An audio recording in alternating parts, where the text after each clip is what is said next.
ఇక్కడ ఇంకొక వార్త, ఇగో వీడని మిస్టరీ కామారెడ్డి సూసైడ్స్ వెనుక కొత్త నిజాలు, ట్రయాంగిల్ లవ్ స్టోరీ కారణములు పుకార్లు, ఎస్ఐ నిఖిల్ తో శృతి ప్రేమ వ్యవహారం, కాల్ డేటా తీస్తే మరిన్ని నిజాలు వెలుగులోకి వచ్చే ఛాన్స్, కేసు విచారణకు ఆఫీసర్ల నియామకం అంటూ ఇక్కడ ఒకసారి చూడండి.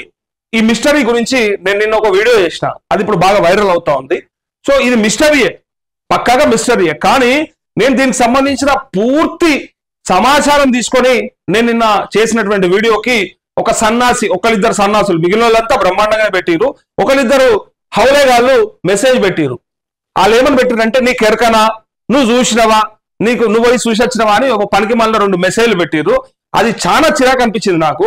అరే హౌలే, నీకు తెలియకపోతే తెలుసుకో, నేను చేసినటువంటి ఆ గ్రౌండ్ రిపోర్ట్ తీసుకొని మీకు సమాచారం ఇచ్చిన వీడియో ఏదైతే ఉందో ఆ వీడియో చూసినటువంటి ఒక పోలీస్ అధికారి, అక్కడ ఆ విచారణకు సంబంధించో లేకపోతే అక్కడ ఆ ఏరియాలో పనిచేస్తున్నటువంటి ఒక ఆఫీసరు నాకు ఒక మెసేజ్ పెట్టండి, స్క్రీన్ షాట్ కూడా ఉంది నా దగ్గర.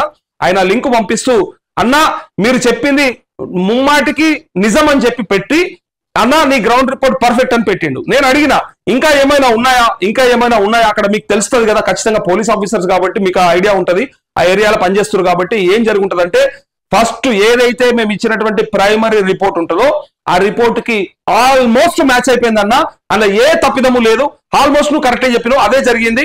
ఇంకా మాకు తెలుస్తాయి, మేము అది ఏంటంటే అక్కడ ప్రత్యక్ష సాక్షులు ఎవరు లేరు, వాళ్ళు చెరువులో దుంకేటప్పుడు చూసిన వాళ్ళు లేరు, సీసీ కెమెరాలు ఏం లేవు, అయినప్పటికీ అక్కడ మేము టెక్నికల్ గా ఏమన్నా ఆధారాలు దొరుకుతాయేమో అని ప్రయత్నం చేస్తా ఉన్నామని చెప్పిండ్రు. ఇది అర్థం చేసుకోవాలి. కానీ నీకు ఎట్లెరక, నువ్వు అన్నవా, నువ్వు చూసినవా, నీకు ఎరకనా, నువ్వెట్లా పోయినావు, నీకు ఎందుకు రాబోయి, మాకు దొరికే సమాచారం దొరుకుతుంది. ఇప్పుడు నిఖిల్ వాళ్ళ ఇంటోళ్ళు, నిఖిల్ వాళ్ళకు ఎరుకున్న వాళ్ళు చెప్పేది చెప్తారు, ఆ శృతి అమ్మాయికి చుట్టుపక్కల ఉన్న వాళ్ళు చెప్పేది వాళ్ళు చెప్తారు, ఈ సాయి కుమార్ దగ్గర పనిచేస్తున్నటువంటి కానిస్టేబుల్ వాళ్ళు వీళ్ళు ఎవరో ఒకరు చెప్పే ఇన్ఫర్మేషన్ క్రోడీకరించి ప్రజలకి ఇగో ఇది అసలు ముచ్చట జరిగింది, ఆల్మోస్ట్ ఇది జరిగి ఉంటుందని, నేను 90% జరిగి ఉంటుందని కూడా చెప్పిన. నేను ఇంకో 10% కారణం ఏదైనా అయి ఉండొచ్చు. అయినప్పటికీ ఈ తెలివిలేని సన్నాసులకు మరి ఎవరిని కాపాడ్డాను నేను అప్పటి కూడా చెప్పిన.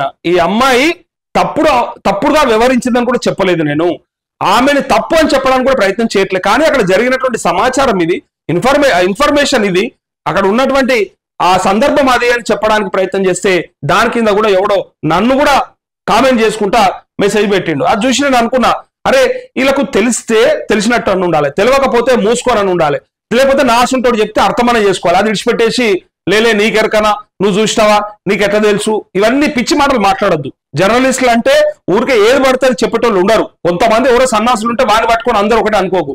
మేము కూడా ఖచ్చితంగా రిపోర్ట్ తీసుకుంటాము, ఏం జరిగిందో కనుక్కుంటాము, దాని వెనకాల మేము మీకు ఒక మాట చెప్తున్నాము అంటే, ఇట్లా వేలాది మందికి ఒక ఇన్ఫర్మేషన్ ఇస్తున్నాము అంటే అది తప్పైతే రేపు పొద్దుగల నా క్రెడిబిలిటీ ఏందని చూస్తారు ఖచ్చితంగా.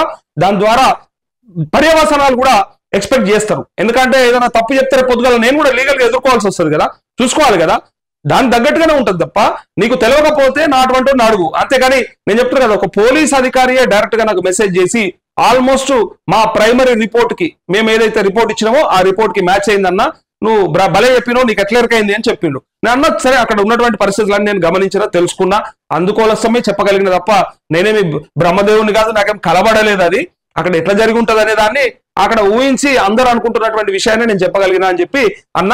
కావాలంటే మీరు చూడండి, నేను ఇప్పుడే చెప్తా ఉన్నా, నెక్స్ట్ అంటే పోలీసులు విచారణ చేస్తా ఉన్నారు, అయిపోయిన తర్వాత వచ్చిన రిపోర్ట్ ఏదైతే ఉంటుందో ఈ పోస్ట్ మార్టం రిపోర్ట్ కూడా ఆల్మోస్ట్ ఎగ్జామినేషన్ లో కూడా అలా గాయాలేమి లేవు అని చెప్తా ఉన్నారు. సో ఆల్మోస్ట్ వాళ్ళంతా వాళ్ళే చనిపోయినరు, లేదా ఒకరిని కాపాడడానికి ఒకరు ట్రై చేసిరు అనేది ఉన్నది.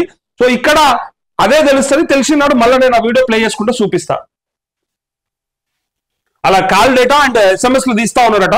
సో దాని ద్వారా తెలిసిపోతుంది. ఇప్పుడు ఎస్ఐ సాయి కుమార్ దగ్గర ఒక 3 ఫోన్లు ఉంటాయి, ఆ 3 ఫోన్లలో ఒక 2 ఫోన్లలోనేమో లాక్ ఉంది, అన్లాక్ చేయలేకపోతా ఉన్నారు, ఒక్క ఫోన్ అన్లాక్ చేసిర్రు, దాంట్లో ఉన్న డేటా ట్రై చేస్తా ఉన్నారు. అండ్ ఈ అమ్మాయి, ఈ కానిస్టేబుల్ అండ్ ఈ అబ్బాయి ఇద్దరు ఫోన్లు చెరువు గట్టు మీదనే ఉన్నాయి, వాళ్ళిద్దరు కూడా తీసుకొని వాటిని అన్లాక్ చేసి దాంట్లో ఉన్నటువంటి డేటా అంతా కూడా చూసే ప్రయత్నం చేస్తా ఉన్నారు పోలీసులు. దాని ద్వారా వాళ్ళు ఫైనల్ గా చెప్పేస్తారు ఏం జరుగుంటుంది ఎందుకోసం అని చెప్పి. ఒకరిని బదనాం చేయాలంటే అల్కా దొరుకుతుంది, ఏదో ఒకటి అనేస్తారు, కానీ ఉన్న నిజాన్ని కూడా చెప్పలేకపోతే ఎట్లా? ఇప్పుడు నిజాన్ని చెప్పకుండా ఈమె తప్పు చేసింది, ఈ అబ్బాయి తప్పు చేసిండు, ఈయన తప్పు అని చెప్పడానికి నేనేమి అందరి లెక్క కాదు. అది ఉన్నది ఉన్నట్టుగా క్లారిటీగా ఏం జరిగి ఉంటది, ఏం జరగబోయింది అక్కడ, దాని ద్వారా ఇప్పుడు ఏం తెలుస్తుంది అని చెప్పడానికి ప్రయత్నం చేస్తే అర్థం చేసుకుంటూ చేసుకోవాలి.